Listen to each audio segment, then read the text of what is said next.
You know, when we talk about grief, we often picture it as this heavy, dark cloud hanging over us, a weight that pulls us down into the depths of sorrow.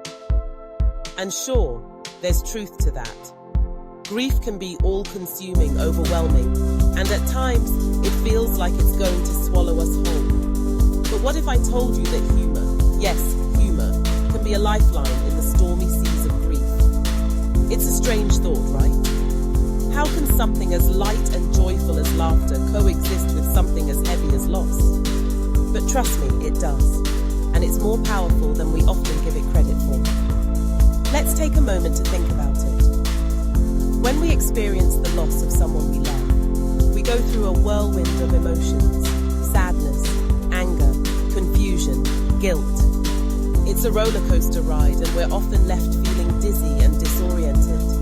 And then sometimes, in the midst of all that chaos, something happens.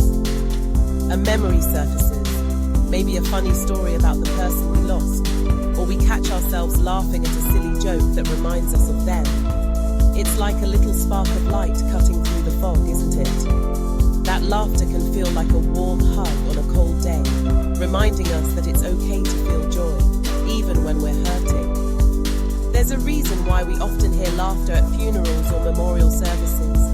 It's not disrespectful, it's a natural response. It's a way for us to connect with our memories and celebrate the lives of those we've lost. Think about it. When you reminisce about a loved one, what do you remember?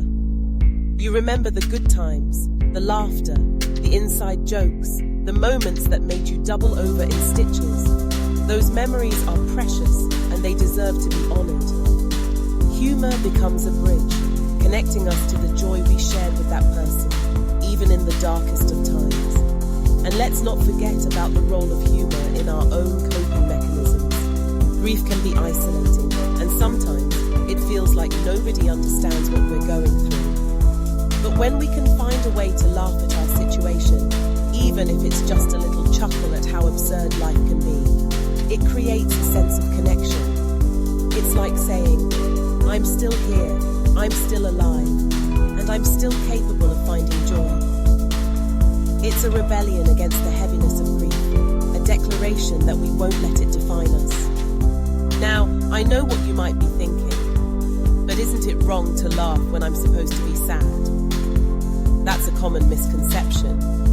We've been conditioned to believe that grief should be a solemn affair, that we should wear our sadness like a badge of honor. But the truth is, grief is messy and complicated. It doesn't come with a manual, and there's no right or wrong way to navigate it. If laughter finds its way into your grief, embrace it.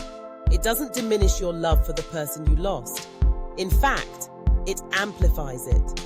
It shows that you're cherishing their memory, that you're keeping their spirit alive in the best way you know how.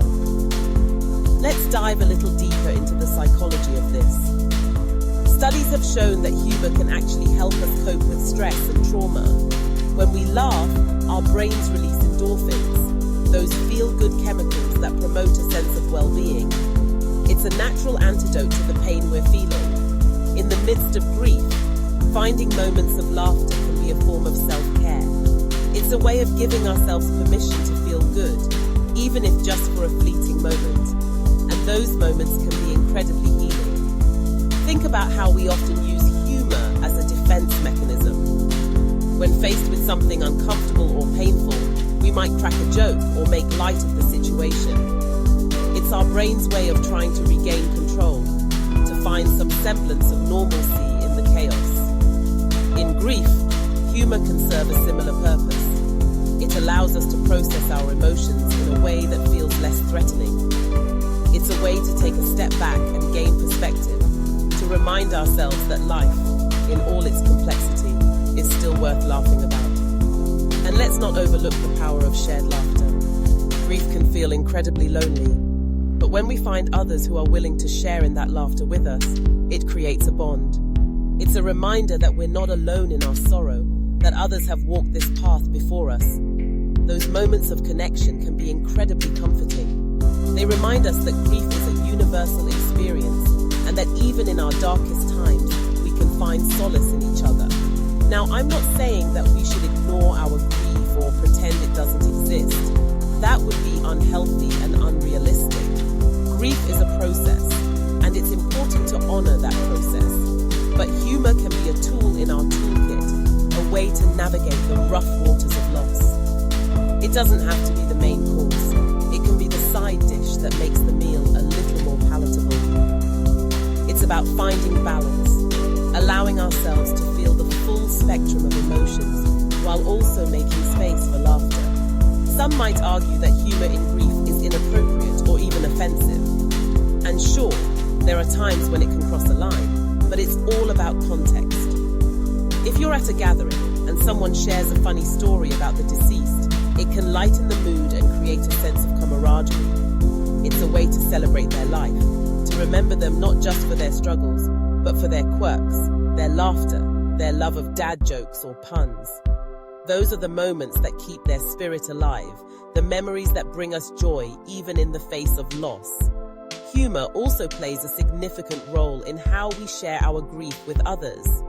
It can break the ice in conversations that feel awkward or heavy. When we're willing to share a light-hearted moment, it opens the door for deeper discussions about our feelings. It's a way to say, I'm hurting, but I'm also finding ways to cope. It invites others to share their own experiences, creating a safe space for vulnerability and connection. And let's not forget about the power of humor in storytelling. Whether it's through stand-up comedy, movies, or even social media, humor has a unique ability to convey the complexities of grief in a relatable way. Comedians often tackle heavy topics, including loss, with a light touch, allowing us to see the absurdity of life and death. It's a reminder that we're all human, navigating this messy existence together. Those stories can resonate deeply, providing comfort and understanding to those who are grieving. And remember, it's okay to feel both grief and joy simultaneously. They're not mutually exclusive. You can cry and laugh in the same breath.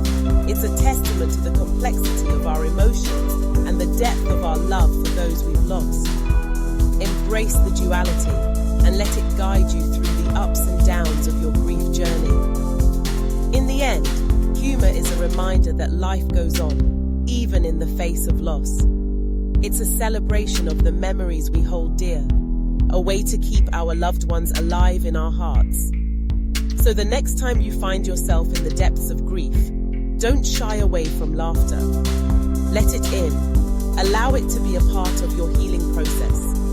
Because in the grand tapestry of life, laughter is one of the brightest threads, weaving its way through our stories, reminding us that even in our darkest moments, we can find light.